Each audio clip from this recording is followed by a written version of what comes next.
A slight change.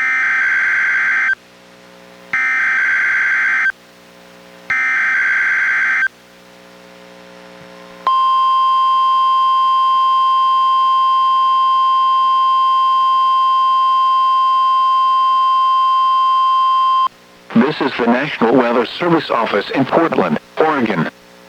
The preceding was a test of NWR weather radio's warning alarm. Tests of these receivers are normally conducted every Wednesday between 11 a.m. and noon. If there is a threat of severe weather on the day of the test, it will be postponed until the following week. This concludes this test. We now return to our regular programming.